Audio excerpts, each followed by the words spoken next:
What's up and welcome back to Rumor Has It Official. Let's get straight into talking about 90 Day Fiance before the 90 days. This is part 2 of season 4, episode 10. And the title of this episode is called Cuts Both Ways. Now, you guys, I'm trying to catch up here. I really wasn't expecting it to be 3 hours this past Sunday. I was not expecting it one bit. So this is your girl trying to catch up and still get these recaps out to you all. So I hope, even though they're a little bit behind, that you all still enjoy and will comment down below and we can chat about this episode because it was definitely a good one. Let's start off with Yolanda. So Yolanda, her daughter and son are taking a walk in the park while having this whole scripted conversation, I just have to say. And her kids begin to question her about Williams and what's going on with Williams and if she's heard from him. Yolanda tells her kids that she's been contacting Williams and it's been about a week since she last heard from him. She goes on to say that a woman reached out to her the day before and says that she was reaching out to Yolanda on Williams' behalf, claiming to be a good friend of his. Just say that I believed what Yolanda is saying. You tell me, how in the world does this woman believe, quote unquote, manager of a restaurant has no access to a phone or any other way of reaching Yolanda? This is just crazy to me. Does she and TLC think we're dumb and we're actually believing this made up storyline? Now, I feel truly insulted that TLC and Yolanda would think I would buy this crap that they're trying to sell. I feel really insulted. So moving on, Yolanda says that the woman's name is Sweet Baby something, I don't know, because they bleeped that part out. She says the lady reached out to her on Instagram. She then proceeds to show a series of messages with this lady, and the lady is telling her that Williams said that he misses her. He's lost all his info and was hacked on Instagram, so that's why he can't get in touch with her. Yolanda is so gullible, and to think she actually believes this mess is sad. My thing is, if Williams can get in touch with Sweet Baby, whatever her name is, why can't he get in touch with Yolanda?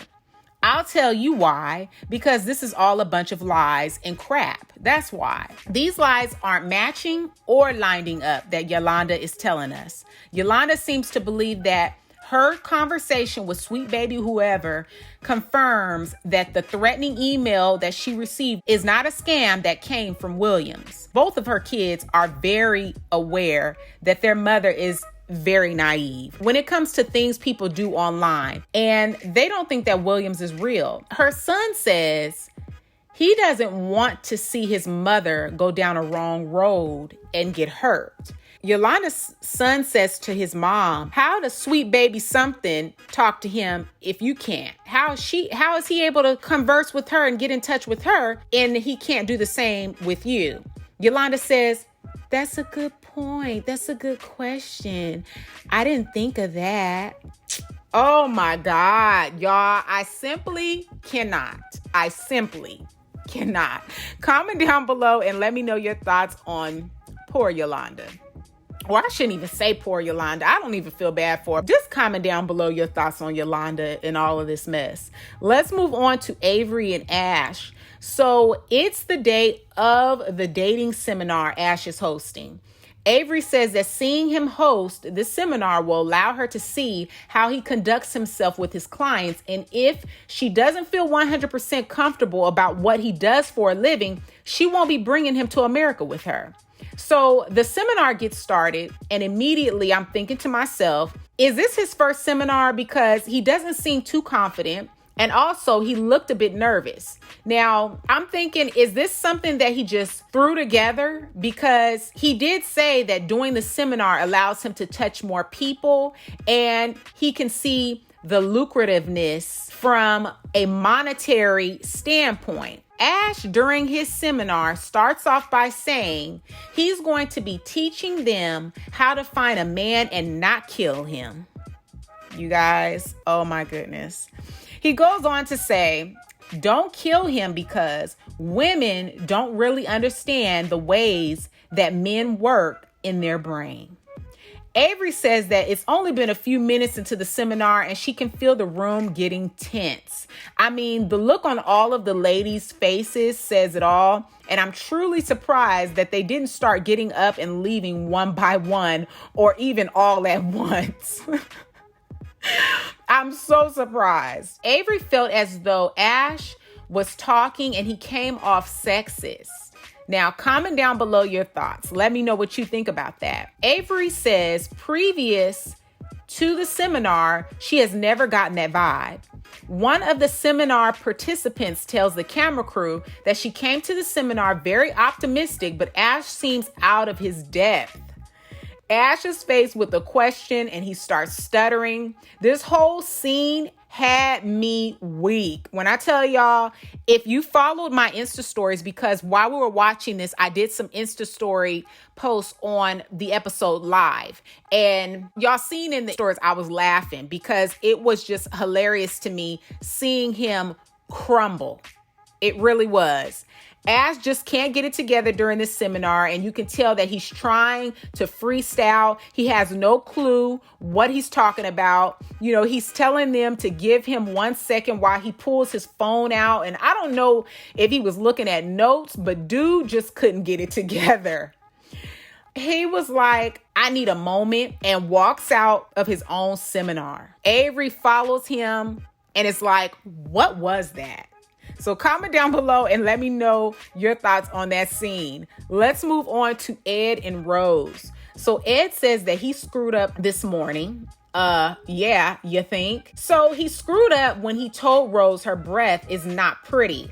But what makes me want to punch this little gremlin is that he says to the cameras, I screwed up because I told Rose she had really bad breath, like really bad breath. Now, he did not mention it to her in that way. So then to go on the cameras, after her telling you that it was an ulcer, you go back to the cameras and have your one-on time with the camera crew, and then you explain it in this way. I screwed up because I told Rose she had really bad breath, like really bad breath. Very disrespectful. I think he's putting major emphasis on her breath being bad on purpose because he knew it would be aired on national television and it would get a negative reaction. I don't know. Maybe the producers told him to say it and express it in that way. He says that his intentions weren't to insult her, but if she gifted him a waist trainer while being filmed for this TV show and told him to put it around his neck to make his neck smaller, do you think, he will receive that well and not be offended?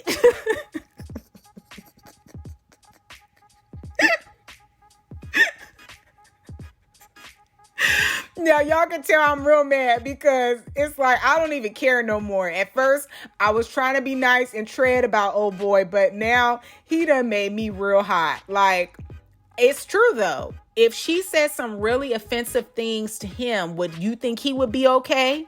I think not. Now, he wants to try to make it up to Rose, okay? Rose says that Ed embarrassed her, so she's not feeling good, and adds that she feels small. But she's willing to give him another chance to change his behavior. So in the next scene, they show Ed plans an excursion to a national park.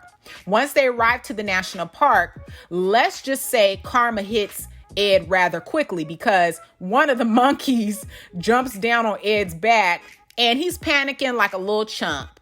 Rose, on the other hand, is enjoying her time, but she's telling Ed to relax and not to be scared. Ed says that he's done with this excursion and wants to go back to the hotel, shower, and go to a nice romantic dinner.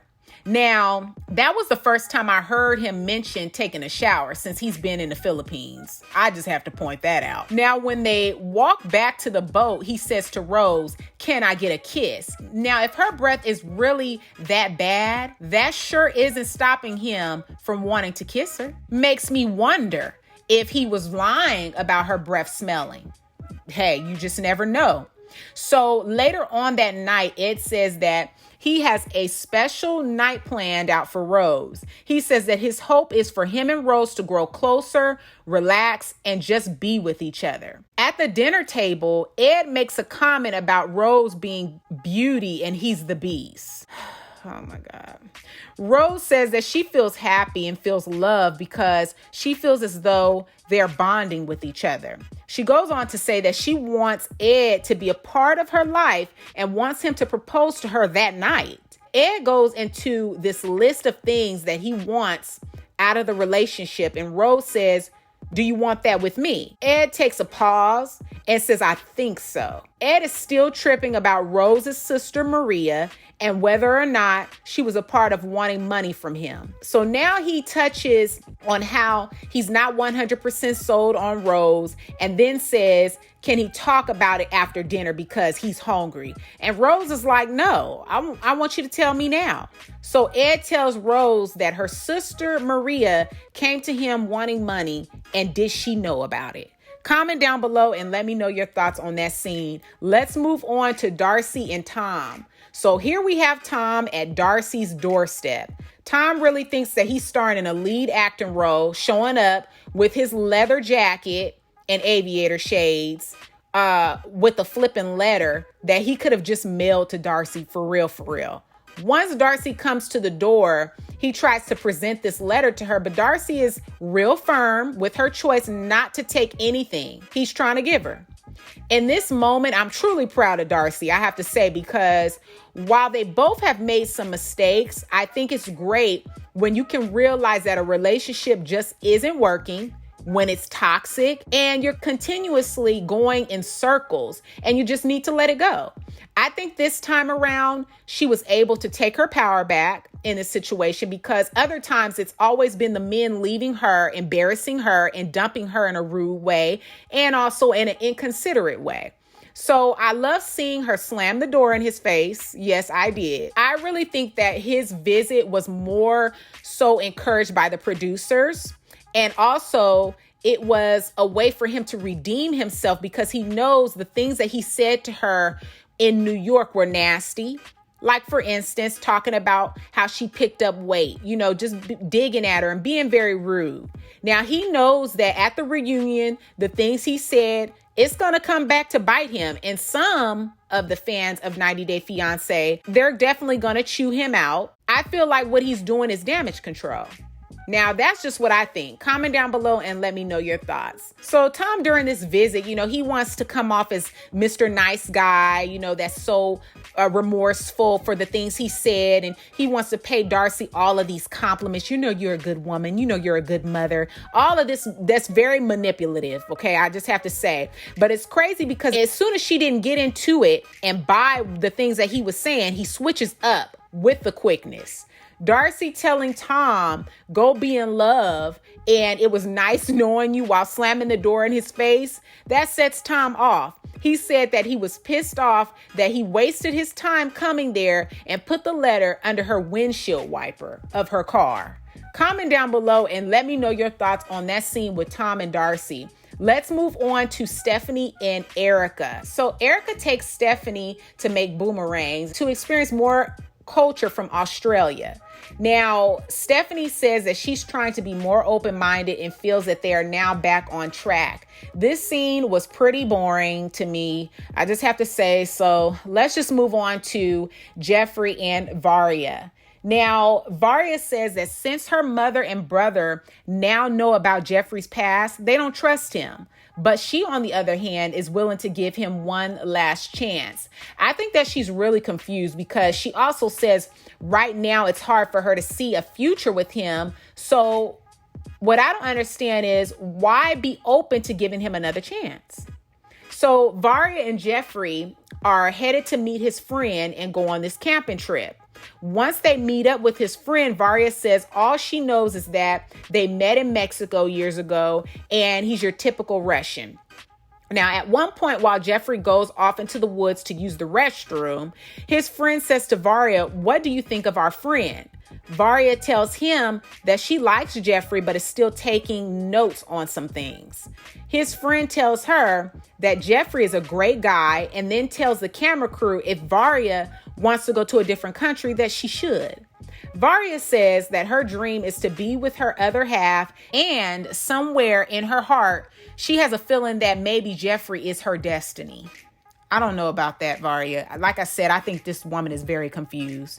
Then she adds, but she is still unsure if she can trust him. So how do you believe someone's your destiny and you can't even trust him? I mean, isn't that what a relationship should be built on? A solid foundation and trust? If you can't trust in the person you're with, what's the point of being with them? I don't know. Sometimes I think people enter these relationships and instantly put blinders on or something, because when red flags pop up, the really important red flags, they ignore every single one every single time. So comment down below, because I really need to hear your thoughts on this part 2 of season 4, episode 10. This is 90 Day Fiance before the 90 days. Again, this episode is cuts both ways. Comment down below. Let me know your thoughts on this recap. Give this video a big thumbs up. Also share with a friend who loves watching 90 Day Fiance before the 90 days. Don't forget to subscribe and hit the bell so you'll be notified on the next time that I make an upload. And I will catch you all in the next video. Peace.